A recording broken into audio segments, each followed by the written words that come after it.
Happy St. Paddy's Day. Better than a gin and tonic, at least it's I was going to say it's whining like a little bitch about. way better than last week. About fucking Guinness, mate. Well, to be fair, it is St. Patrick's Day and we had to have a Guinness as well. Mm-hmm. And we've done some research and we are allowed to drink alcohol.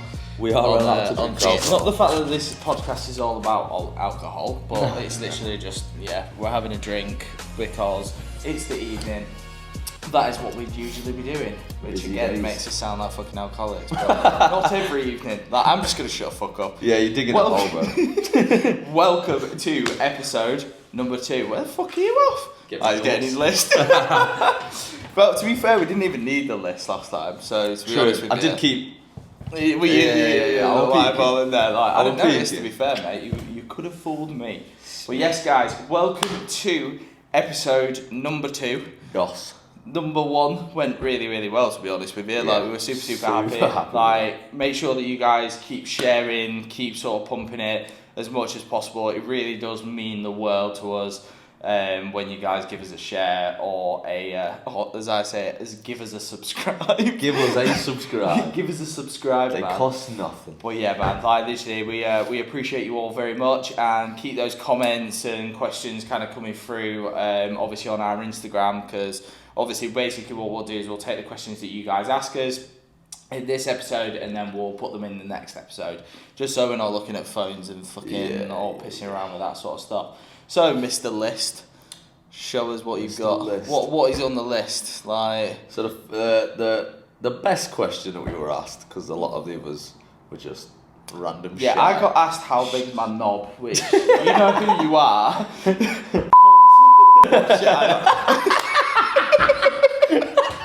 Believe that one. I'm not sure.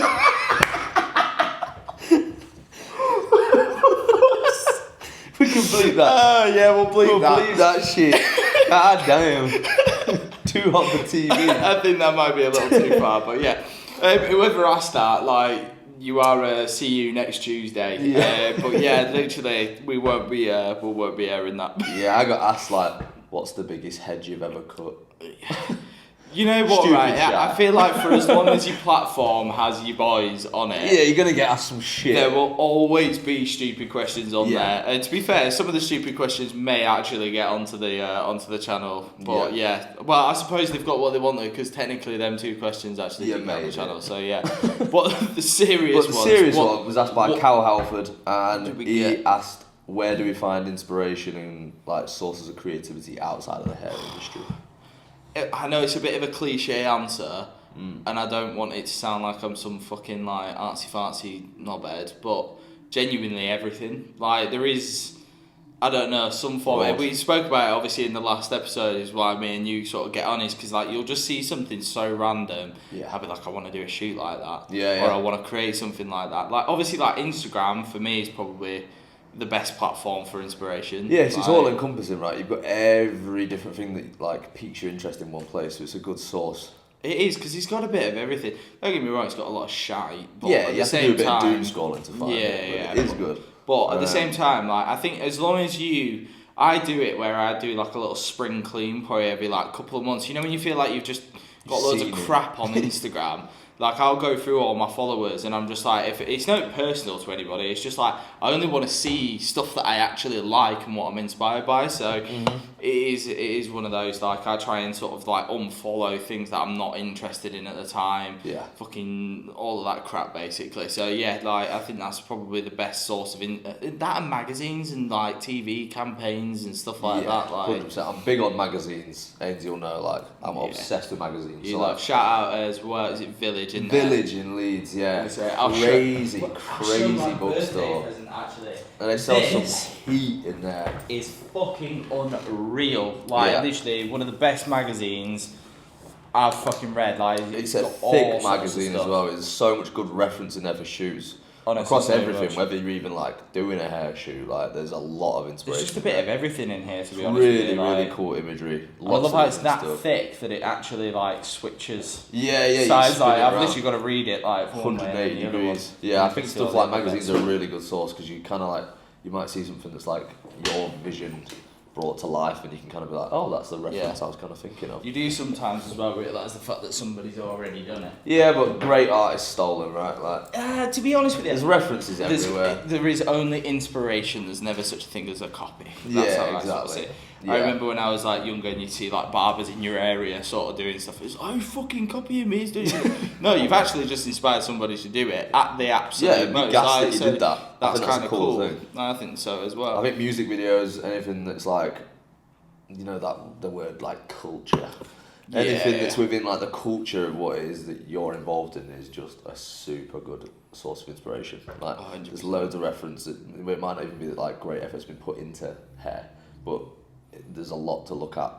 I think sometimes as well though, like, I mean, it's even like what we do on shoots is like you make the hair look like it's not been done. Yeah. So it's like sometimes like you look at stuff and it's like, Jesus Christ, that person's probably just shaved a panel off themselves, or they've styled it themselves, or they've done something really like grungy, whatever. Like, especially in them sort of like more grungy, undone kind of looks, like especially more in campaigns as well. You don't tend to get polished fades or anything like that. Do you know what I mean? Like, yeah, exactly. Like, they want freshly cut stuff. Like, it wants to look like a week or two old. Yeah. No, but I'd probably say best advice is just get it from everything. Like, whatever you're into, just delve into that. Be into that for a little bit. Like, I always find as well, whatever I've found inspiration on and whatever I'm into, I'm usually into one thing for a small while. Yeah. That'll be like 2 months. I might even start dressing a little bit like sort of similar to it. Since the reason why I'm very sporadic with my clothing, like, is because I was probably into something at this point. Yeah. I was into something on this point, like, and it just, you take inspiration not even just as a hairstylist, like, but also as well just as a person. Like, I really like getting submersed into like something for a little while, and it could be, to be honest with you, I do get what you mean, like with music and stuff like that. Like, I like to listen to the music of the era that I'm trying to create, or something like that. Yeah. So we were even doing that on the shoot, which will be coming out soon as well. We're just waiting for obviously all the footage and stuff like that to come through, and everything to go into various magazines and all that sort of jazz. Because obviously I can't put it out until the joys of doing session work, even when it's your own. You can't release it. Like,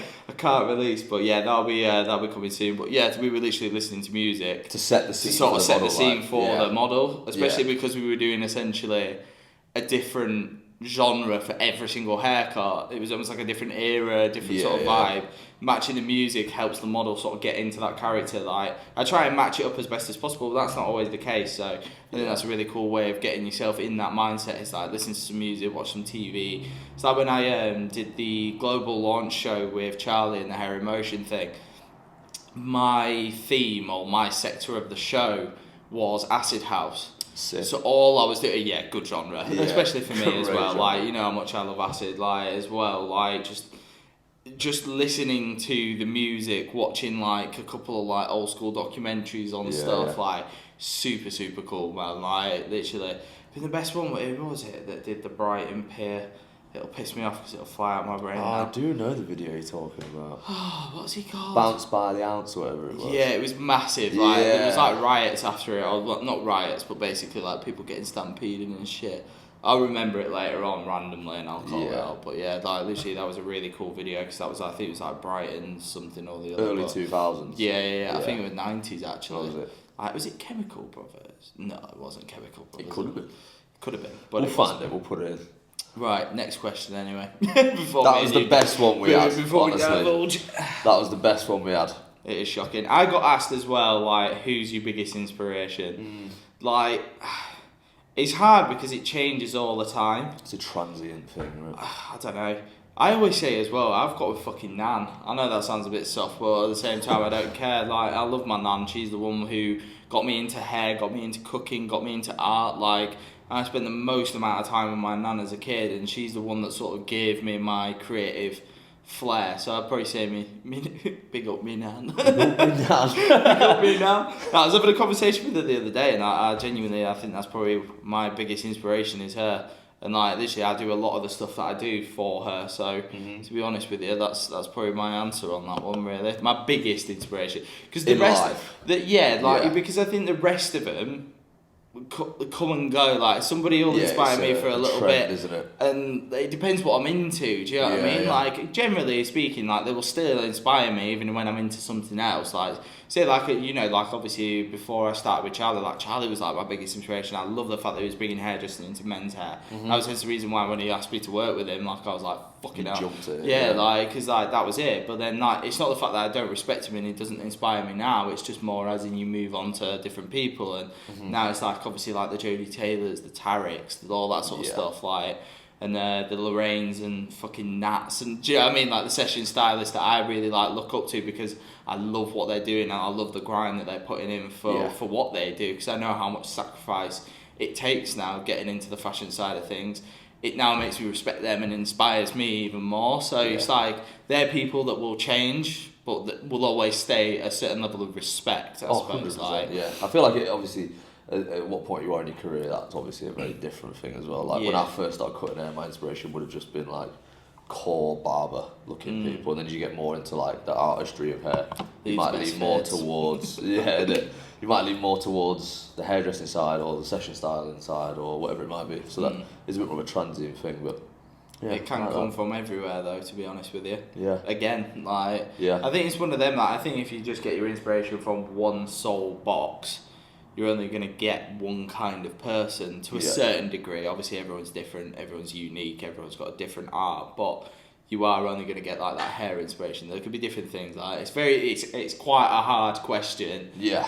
For somebody who's, I don't know, finds inspirational people from all sorts of walks of life. Everywhere, yeah. You could ask that question next week and it'd be a different answer, right? Yeah. Except for me, Nan. We'll always be Nan. Big up your Nan. Props to the Nan. Rotherham's finest. Go on, girl. Fucking one of those. What's next on the list then? Like? Just live updates. What's your week been saying? Well, literally, as soon as I finish this, me and you are obviously just having a little chill and edit and stuff, but I am off down to London tomorrow. I'm not sure whether I can disclose exactly what it is because I have signed an NDA, but it's very exciting. It's super very cool. Exciting. Again, when you see this one, it will be sick. Like this is big dinners. I will be vlogging the entire trip as well. I'll be down in London the next 2 days on shoot, and then I am getting flown out to Spain as well, which is super cool. Big things that go on. Super nice. Like big budget thing. I can't disclose. I think I can say the company that it's with. I don't know. Do you not know? It's an NDA. I don't know either. Yeah. Like it's like I've signed the NDA and obviously that, but no, I think it's fine to say the brand. It's just honestly like this world is very new to me in the commercial side of things. Obviously I've done editorials, I've done London Fashion Weeks. Obviously like London Fashion Weeks, like you can post whatever you want because everybody's taking photos. So you've literally just sent out the entire collection in front of the world media. So it's like that's all fine, but yeah, with this one I'm not entirely sure. So I'm just not going to say anything, but it's a huge global company and it's super cool. And to be honest with you, we'll just let you get excited about the vlog because obviously I'm going to be vlogging the whole thing, like so. I'll literally get that out as soon as possible, but that may be a matter of months. So it's just how that world works. When is it you go to Spain? Monday. So literally, I mean, we're filming this on a Tuesday. Like literally, I only got the text about it. Like this is how fast. Like I only work in the shop like 1 day a week fully, and then 2 mornings. So it's like, I'm very blessed that I've now worked to a point, but this was always the plan. Was to own a shop, work in the shop obviously a certain amount of time, have a team, help them work on the business, do you know what I mean? And like sort of help the team sort of get to their goals. But more importantly for me to, as a personal sort of brand, is also to have the time to be able to jump because you've got, when they say jump, you've got to say jump. Yeah, you've got to drop everything. Like, exactly. Right? So like obviously like clients do get pissed off. Some of them like are okay with it because they either like the clout or they just don't mind waiting. Like, but I've noticed the people that want a regular haircut have now started going to you guys, which obviously like I'm super happy about because I'd rather than be spending money in my business essentially and helping you guys build a brand. But it is obviously it's hard for customers like to sort of stay consistent because if somebody sends me a message and they say, "Oh right, well let's work with Vogue magazine," I'm fucking doing it. Like that's what I've always wanted to do. Like I have literally aspired to be where I am for so long. I just can't say no to stuff when I know the fact that it helps you climb the ladder, and it's nice to see the fact that it's actually working now, because obviously it were a bit of a slow burner. So yeah, man, very exciting couple of weeks. Other than that as well, we've got the 3rd of May. We're going to be at the Link Up event in Leeds at Belgrave with Baggies TVs, Remy's, who we did the vlog with the other day. Loads of garms, photographers doing really cool shit. There's going to be some exclusive discounts on their clothing, as well as some discounts on some haircuts. Obviously, you will have to come to the event in order to get that, because basically we'll have like discount flyers basically for you guys that want to come and get a trim. And as well, if you guys as well who are barbers and hairdressers, whatever, and actually want to watch us cut, then feel free to come, because we're going to have the whole team there as well. It's not just going to be myself. And obviously we've all got our strengths and weaknesses, but obviously we're going to be bringing models to there as well. So if you do want to come through and ask us some questions and just generally watch us cut hair, like, feel free to come through. As well as those guys fucking have just got a pornographic amount of... It's nuts, like, what they've got. Like, and also as well, I've seen, mate, honestly, the clothes are so good. Yeah. I do like the baggies, the jeans. I don't own a pair, but... Nah, they are fit on the crib nicely on whatever the Remy's brought a pair through, didn't he, for your shoot. Did it? Yeah, I noticed your taller model. What was his name? I love how you noticed this and that. Yeah. You notice shit, like, when it comes to the clothing, man, you've got an eye for it, but I suppose you've really been into fashion for a long some time, haven't you? Yeah. So. But Remy's I'm really excited to see like more of that, because obviously he brought a rail of clothing that was like subject to your shoot. But I'm really excited to see more. And I spoke to him, and I'm going to go to his archive as well and pick up a few pieces. Yeah. Super gassed. What was that jacket that you were looking at? The Hussein Chalayan Puma jacket from like 2002. God damn. Shit damn. Yeah, I need that. So that's on my list. So I know you can't buy that. Yeah, he's got beautiful stuff. Really nice stuff. Like, it's like clothing that you wouldn't know how nice it is, or how rare it is, or just how nice fitting and this, that and the other, unless you really knew about that particular garment. Yeah, if you know. And it does stretch. With Remy's collection, it like stretches through a lot of different brands as well. Like, I even seen the fact that he had some like vintage Gap stuff on there. Yeah, you got them jackets were fucking beautiful. Yeah, like, it goes through really, everything. really You've obviously got like your Supreme, then you've got like a lot of trainers, and there's a like Stussy, CP, Stony, old Gap stuff. Like there's a whole lot of clothing. He's super been doing passionate it about for time, man. Like, and the reason why we're running it up is like this year's an OG for me. Like, this year, me and him actually used to date 2 girls who were like best mates, and then when obviously like them 2 broke up, it was like, oh, Remy's this, that, and the other. I was like, he's not, though, is he? It's literally, but you know, when it's like a bit awkward because you're still dating somebody else's like fucking, well, the ex's best mate. It's just a bit of a weird one, but I've always sort of known Remy and respected what he was doing. Yeah. So it was really nice for us to actually work together on like a bigger project, and also as well for me to scratch his back and, you know, do his project as well. So then the lookbook photographs will be coming out soon, I would have thought. Franco as well, he's a phenomenal photographer in Leeds. Check him out as well, because honestly he's doing some amazing stuff. Stuff that he's just done as well. I don't know the full, there's like some text to go with it, I still need to read it. But he did something on black culture basically recently, and the images are stunning, bro. Like, I don't know, have you seen it? Yeah. I'll put up the image up here, but go and check Franco out, because honestly he's a phenomenal photographer as well. Me and him are actually working on a couple of projects as well soon. Yeah, the photos that you guys did together were so sick. They were so cool. Like, the Earth, Wind and Fire as well. Yeah, really cool. I'm not sure what magazine that's Makeup on that as well, was to be fair. Stunning as well. Yeah, it's Evie. Killing as well. Like, you were on about obviously hair systems last time. Yeah. Now, obviously me going into the fashion world and trying to do more editorials, and not just the fashion world, but just generally going into like editorials and various other things. Like, and we watched that podcast, the Noble Barber one, with, is it Gary Gill? No, that one. Who was it with? Was Joe Mills. Joe Mills, that's the one. Phenomenal character as well. Down to earth as fuck and blunt as a spoon. We like that. He's my kind of guy, man. Like, literally just straight to the point, don't sugarcoat it. Like, the way that he was speaking, it was like, if you are going to try and make it, you've got to learn how to do makeup. And I thought as well, with me working with Evie's been working with Celine, Paris Fashion Week. She's just been like, she's a model as well as a makeup artist. Like, so she spent a lot of time around that sort of area. She's always booked up. Everyone always... It's funny as well, I was looking for a makeup artist for a shoot recently, and everybody just kept saying, "Oh, have you tried Evie?" I was like, "We're mates." Like, she was the first person that I messaged. So yeah, like this year I'm going to be doing a course with her, and I'm going to be asking as well if we can film certain areas, because I think that'd be super cool education for people. Yeah, like, absolutely. So obviously I think you can as well, if you want to actually source some education. There is Charlie Cullen, there's Jodie Taylor, and I think Kevin Lunchman. I think they all have provided in the past men's makeup courses, so they're really good people to ask as well. That's something that I'll probably do in the future, obviously, but we'll definitely bring some form of education there to the channel. It's a good skill to learn, because I remember, I feel like it was that calligraphy cut event that I hosted when Kai was like the lead. Well, Kai's on Joe Mills's agency, so I wouldn't be surprised. And he was telling me like the importance of learning stuff like that, because then if you can learn photography, you know hair, and you can do makeup, who else do you need? Yeah, like you can just go and do. Well, that's what I've always like. This is why I learned how to use a camera. Like, I mean, I learned that from like BMXing days. Yeah. So that was always where that core information came from, is learning how to do photography. But then obviously videography then came into it as cameras sort of developed, and then I ended up getting a video camera, got the traditional GoPro and all that sort of stuff. Yeah. And then obviously I got into hair.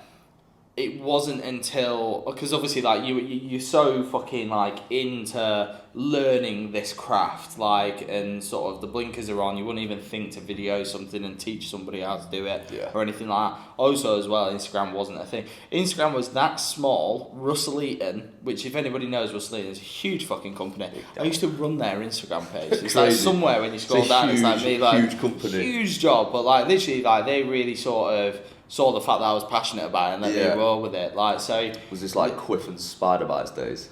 Mate, fucking honestly, like the fact that I used to have my lip piercing, I look like such a divvy. Like, but at the same time, like literally, if you don't look back and you think, what the fuck were I doing? You haven't done it right. So yeah, it was one of those. But yeah, like that's how it all ended up merging together. And now I just feel like I need to add that makeup side into it, not to cancel everyone else out. No, but I think like, as you sort of beginning to do your own shoots, like, at least you can fill in the gap if you want to. And like a situation on your shoot that unfolded where we couldn't get a makeup artist, you could say, right, well, I'm just going to do the base. Yeah. At least you know that the skin is like. I think as well, I'm going to learn men's and women's. Yeah. Like, I think it can't hurt to learn how to do it. Like, and just like skincare, I already know, because I learned that ages ago, because that was another thing that I like to do on shoots, and I do actually do that when I'm on the bigger shoots. Yeah. Is if we haven't got like makeup going on them, I'll obviously like cleanse, moisturize, just exfoliate. Get like, obviously you can't use too much of an exfoliator, but just generally get the skin to a base place where it's like it's quite nice. Do you know what I mean? Like, and that's just part of the grooming side of things. Yeah. But yeah, I think it's just another feather in the bow, mate. So this year we'll be bringing that at some point soon. Yeah, I'm looking forward to that, definitely. Be a good day, that. 100%. Yeah. Right, on to Sam McKnight, Moncler. The big one, mate. The big one. I'm not going to lie, I saw a story of his that he put up. I'm not sure whether I'm going to be able to get the video up, but it's just basically him going like this on the Moncler. I knew that were going to be a bagger. Yeah. Like, as soon as he put that video up, I was like, Jesus Christ. Now, like, I mean, looking at the show, I'm not sure, like, I feel like we need to try and sort of like get Sam's words on this, like, and if we can. He's obviously a big name in the industry. I feel like if I send him a message, it's just going to get lost in his inbox. It's one of those things. But I would love to find out the full ins and outs, and I love if there's some content that's come through, we'll stick that in here of the backstage for that. Yeah, there's some clips. There's the logistics of doing that and having the elements going, like, what just a cool, unique stage. Yeah. Like, it was literally like amazing. On a ski slope in France. It was just the way that it was all lit as well. Yeah. Like, it was beautiful. Like, it was really, really well done. The hair was stunning as well. Again, lived in, supernatural, nothing going way too crazy. A couple of statements in there. If you look at a lot of the videos, it's literally like him moosing the ends of hair, just texturing it, and then just like loosely curling it with an iron. Have you actually watched any of Sam's like tips and stuff like that? A couple on YouTube. I tended to just stick to his Instagram and just look at like the BTS of shoots, but if there's more to see, he's got some stunning stuff, because through lockdown, obviously it was kind of a hard time for everybody. Did you watch his braids video? There's his braids video, and then there's also as well, because that's when the pull under, rather than going over kind of thing. Me and him, basically, we got drunk one night and then learned how to braid, which was quite funny. But it actually, like, I'm getting there with it now. Like, there's some speed there. I'm not as quick as Andy, but nah, not at all. Like, literally, like, it's one of those. But like, that was just a nice evening. Like, he's got a way of describing things as well. But I watched him do something, and like, obviously you've got heat and oils in your hand. It was how he brought someone's hair to life. Super just lank. It was just not really doing. And he gets this woman's hair, and all he does is use the heat in his hands, into the hair, and then just twists and twists and twists. Then pulls it over, swaps his part in. All of a sudden, she's got mega volume, loads of curls that are sweeping away from the face and then inwards as well towards the bottom. Just the heat of his hands. Crazy. When you've spent that long, because there's as well an amazing interview, and it's just a Q&A, like, basically with him. And that was probably one of the most resonating clips or interviews that I've seen him do. And it just really got, like, you know, when it just gets you going. Like, that's what I really wanted to achieve with this. It's like, you know, when, like, you just hear certain things and it's like that resonates with you. And it's just like stuff like the way that he was talking about how he was an assistant, how he grew up. He's not some fucking artsy fartsy, had been given it all, had some like loads of money. It's like he literally just got in there. And obviously it was a very different time then, because there wasn't a lot of people doing what we're now trying to do. Like, nowadays there's millions of it, or even it's more visible through Instagram. But like, even the fact that he's like talked about the tips and stuff like that, go check that out, because Vogue magazine did an amazing thing. Like, and I think that is a great way of you guys who don't know Sam McKnight, who are from maybe like a barbering background and you've never actually heard of him, but I mean, like, this guy's like done the Queen's hair, Diana's, all that sort of stuff. I mean, he is responsible for the Diana, Diana, like, do you know what I mean? Like, the goat, before she sadly got killed by the lizards. Damn, we've entered conspiracy territory. No, we're not. Only took 2 episodes. They're not really lizards, but they're just fucking puppets. But it is one of those. But yeah, I feel like Sam, like, obviously, because I don't know his exact age, but he's been doing hair forever. Yeah. Like, I think 50s. He's got to be, He's got to be. Sorry, Sam, if you're watching. Whoops. But I feel like he's been doing it that long that he understands, like, hair as a material and not just looking at it as, like, the objective, like, trying to do this particular haircut. He knows what to do to hair types to finish. That is just rinse and repeat of getting it wrong or right. I find with shorter hair, it's now a case of over-direct a certain area of the hair and you know where it's going to sit. Yeah. Like, don't get me wrong, I think it's really, really important to learn, like, section patterning and stuff like that, but I think sometimes when you understand hair as, like, a feeling and a medium, and it just sort of does, and you build up that bank of information of every type of texture, length, like how porous the hair is, how it sort of does stuff like that. Like, it's mad how much information he's consumed over the years, and those little tricks and trades like that he's obviously just been able to do through session work. And I think as well, sometimes simplifying it as well can. It's got to be, to maintain that quality at such a high volume and that high pressure. Like, how are you doing that so effortlessly? Like, I don't get it. There is something special. Well, I do get it, but it's just like, I don't get it. Yeah, it's got to be just trial and error, hasn't it? Like I say, just simplifying things. Like, I found, like, even the shoots I've done, which are by no means the level that yourself or other people have done, like, you can overcomplicate it just based on, like, wanting to get it so perfect. I feel like that's as well, like, just not knowing straight out of the bat. Like, I mean, I even do it to this day. Like, obviously, like, I always get pushed out of my comfort zone. Like, bearing in mind, like, as well, like, I feel like you should be around people that are better than you. That's how you always progress. Like, I literally, like, fucking enter the Fashion Week rooms and I look around me and I just think, wow. Yeah, there's some heads There's so many things. But, like, I think as well, for anybody as well that's, like, getting into, whether you're an apprentice in a barbershop or whether you're an assistant at a show, fucking watch. Walk around, absorb ask. Like, don't feel like you're annoying. And just also as well, like, if it's not appropriate for you to ask questions, then just go and assist. Like, go be an extra pair of hands, or at least say, like, oh, would you like some help? Or is it alright if I just need to watch? Like, the most that somebody's going to say is, yeah, just hold my fucking, I don't know, my donut with a load of clips in it. Like, do you know what I mean? Like, or like pass me up Kirby grips or whatever it may be. Yeah. Like, but just soaking the information, like, you might be tired, you might be a bit fucked, but like, you'll soon get a burst of energy the more involved that you are, that you get it. Like, and I think that even goes down to being an apprentice. Like, sometimes, like, when I was a little bit lazier, when I was younger, you used to almost, like, sort of fade out a little bit, like, and you just get really tired, and you're like, oh, can't be arsed. The moment that you actually started getting really engaged and into it, and it started becoming like a passion, and you're like really sort of like focused in, it's amazing how your energy levels actually come back up again. Like, so if you're tired, just throw yourself into it and get in there. Like, do you know what I mean? Except for if you're passing foils. Literally, anybody that's a hairdresser knows, passing foils to a full head of highlights is literally the longest job that is ever known to man.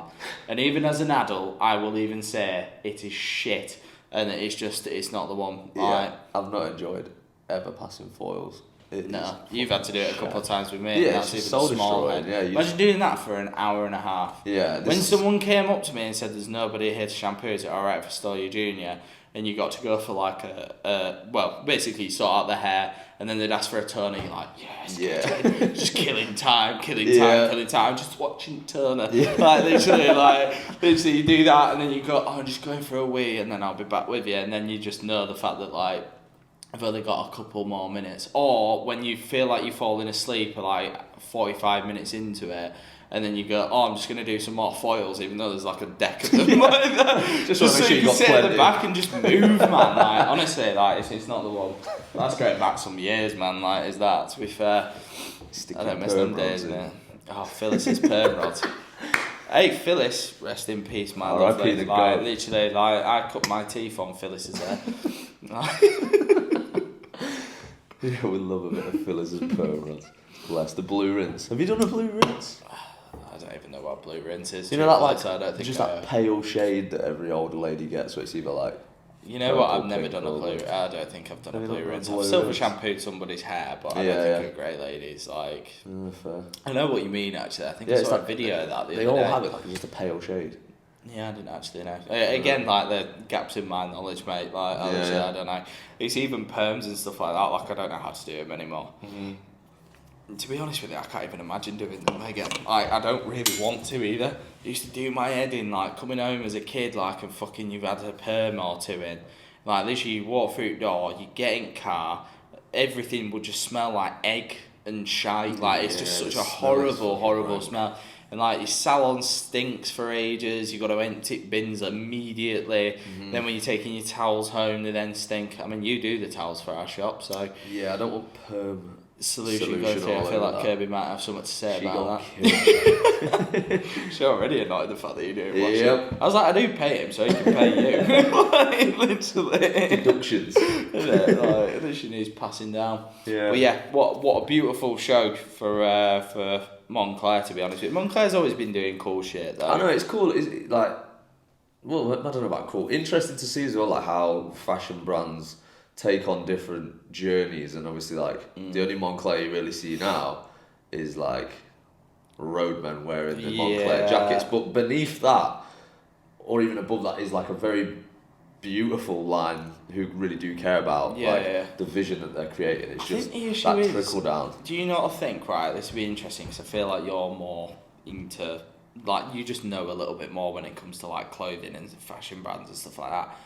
Why is it that all the high-end brands now have no issue whatsoever, right, with having a shit line, the couture, do you know what I mean? And then they have their premium stuff.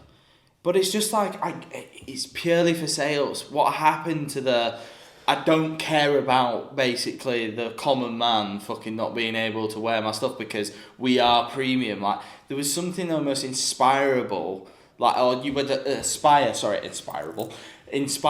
own something at some point. Like, that feeling of, like, exclusivity. I don't think it's a bad thing. I think the inclusivity of the world has just kind of gone to a bit of an extreme point where it's like everybody should be able to, I don't know, wear Prada couture or whatever it may be. Granted, it's still £100 for a fucking t-shirt, which is ridiculous. Yeah. But that's what you see your roadmen wearing. Yeah. Like, it's like Moncler when they've just got like that basic thing on tee, and it's like, it's been faked about 1,000,001 times. I'm like, it's just shit. Like, it just makes your brand look crap. Like, Machina, for me, right, that's my biggest bugbear ever. What the fuck happened to Machina? Because through the 90s, the Love Machina thing with the 90s pill things, like, I mean, I have literally got, like, a load of shirts and two-pieces.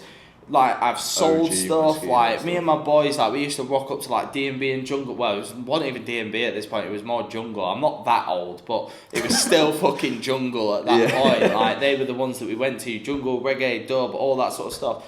Like, we used to rock up in, like, the loudest Machina two-pieces, and that was, like, our thing as, like, a group. It was, like, always the that TNs, TN caps, like, it was always a two-piece, basically, like... What happened to it, man? Because now it's got a fucking teddy bear and everything's just a bit fucking soft. Like, there's no, like... It's interesting. Impactful. I was saying this to my housemate, like, time ago, like, using Alexander McQueen as a reference, like, way back when like, fashion was more of, like, an art piece or, like, an expression of art rather than just being, like, here's a T-shirt. Like, and I don't know if it seems to have got a bit, like... watered down. I think a lot of it comes from like the involvement of the people that were formulating the brand. So like Moschino's sick because Jeremy Scott started it, and he's a wild guy. But how much involvement does he have in that now? Probably not. Probably not. Like Balenciaga is so different to what it was now because you've got Demna from Vetmont, which was like meme clothing.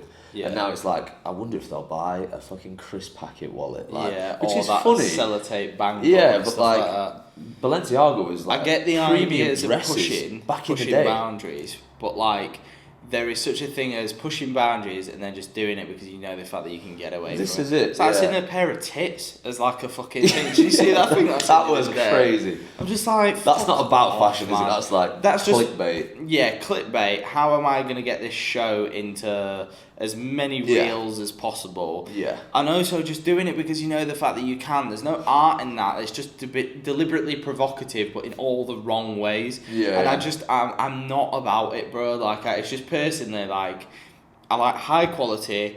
I like things to be a statement and like as unique as they possibly can be nowadays. Because let's be honest, like we were saying right at the beginning, like you can't say the fact that like something's original nowadays. Nah. He's always taking elements of the past or different cultures or whatever. But it's just like, I just think sometimes like I'm looking at fashion now, and I am just struggling to get on board with it. I think the ones that like are resonating at the moment like is Saul Nash. I worked on their London Fashion Week. The way his brand works and his like sort of story and stuff like that. There's Dak Barbonat and Rosie that have obviously been working a lot on their campaigns. I just like his way of not only his clothing, because I think it's really, really sort of like, I don't know, I just like its roots, do you know what I mean? Like, it's like we did a show, it was like dress code. It's like when people started dressing sort of in like streetwear and like sort of like sport casuals almost to like clubs.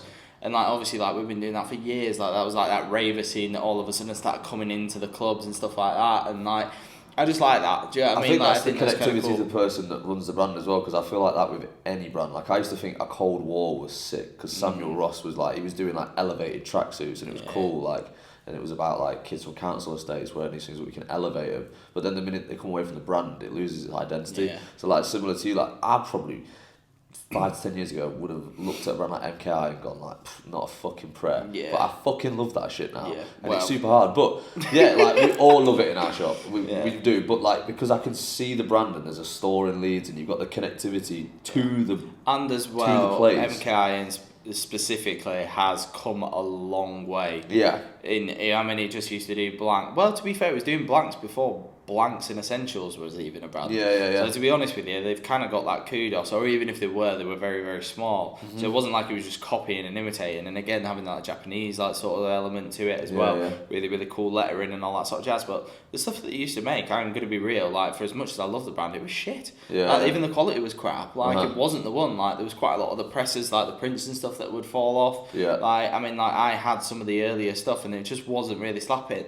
what they're now doing. Super elevated. Fucking night and day. Like, I could buy that entire store and wear it on cycle. And you know what as well? I fucking love the quality of the stuff and how cheap it is for that quality. Yeah, I don't think they've compromised that. Like, you see a lot of streetwear brands at the minute are doing this, like, they'll, like, represent...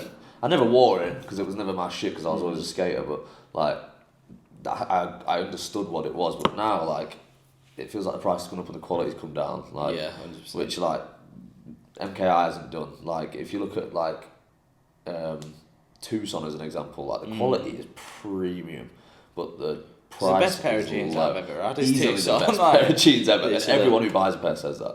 I need to get a pair of jorts and that jacket, and I think that's going to be like, you know how like me and you lived in them jeans for like God knows how long. Like, as soon as I get the jorts and the jacket, I think that's just going to be my summer rotation. That's my summer rotation. That and this and probably a t-shirt. But again, like, it's easy to like a brand like Tucson because you have the immediate connectivity to Zach. Like, people buy into people now.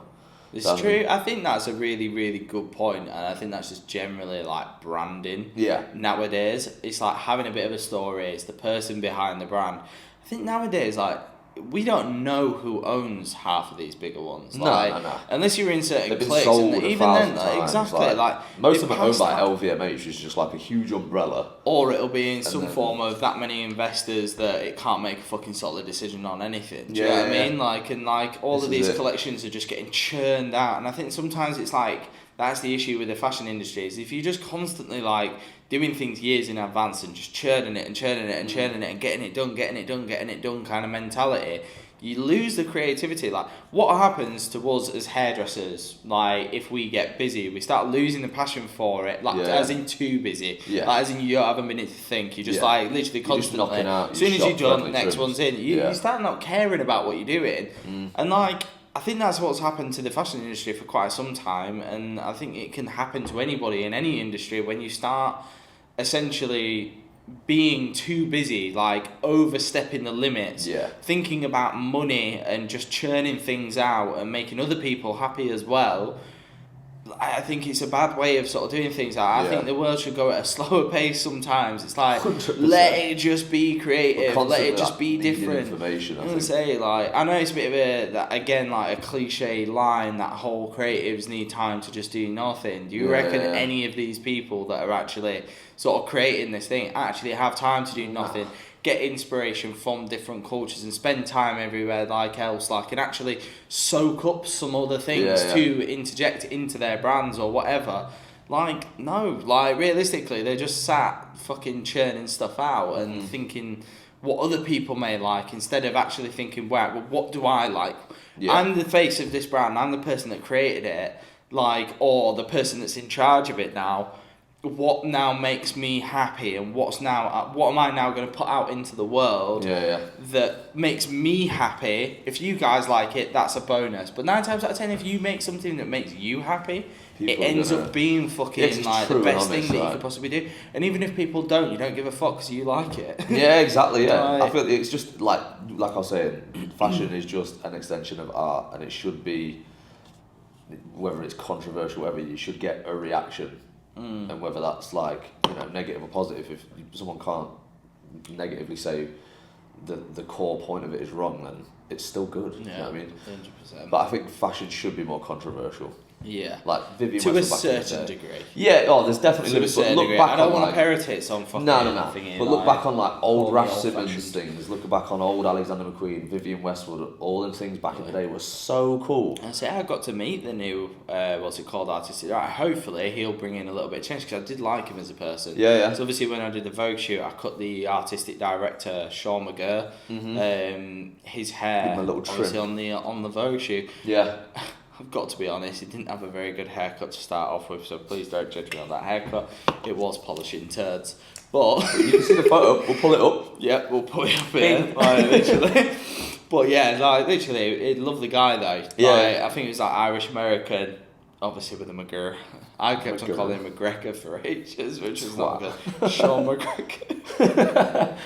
If he won for the nail technician saying even who he was, because obviously like he doesn't even have Instagram, which is quite a rare thing. But just the way that he was speaking, the collection that I saw obviously getting presented on the models, I was like, oh, it's a bit of something different. I haven't seen any shitty t-shirts or anything like that. I've seen a little bit of actual rebellion to the normal standards. Like, how many sort of heads like of a house do you know that don't have Instagram? Yeah, it's pretty do you know what I mean? rare. It's just that little bit of anti-style that I like out of Alexander McQueen. I like that because you're more invested to find out more if you can't just go on and be like, right, I completed it. You know what though? That is literally, I think, the best way of branding yourself nowadays is leaving a little bit, just a little bit of imagination. Yeah. Obviously, you need to be still seen, and you need to have that base platform to start off with. But I think sometimes just leaving a little bit of anticipation, a little bit of a. Do you know what I mean? Like, let's find out a bit more. Yeah, exactly. Yeah. Like, just don't give everybody everything because it's the fast food world that we live in. Like, literally, if everyone just gets everything, it's like you're disposable then. Do you know what I mean? Like, I know this now. That done, swept to the side. What can I now engage myself with now? Like, I think it's kind of a good point, really. There. What else is on the list anyway? Is that everything? That concludes, mate. Does that conclude the episode number 2? That's it. Done. Right, well, I think it's time for me and you to wrap it up then, bro. And I think we're going to go down to the pub and have one last little wet before I go to London. Jazz. That's the one, bro. Right, guys, well, thank you very, very much for watching. And once again, we really do appreciate you guys actually supporting the channel. Don't forget as well, if you guys have any ideas for these videos and sort of questions to ask, whatever it may be, feel free to hit us in the comments. Or you can check us out on Instagram as well. Every single Tuesday we'll be filming these, so we put a little link on our story to basically let you guys ask us some questions on there as well, and then we'll do them on the following week. But yeah, lots of love, guys. Drop us a subscribe because we really do appreciate it, and as well we've got some big plans for this channel in the future, and yeah, we'll hope to see you soon. Thanks a lot, guys. Take it easy.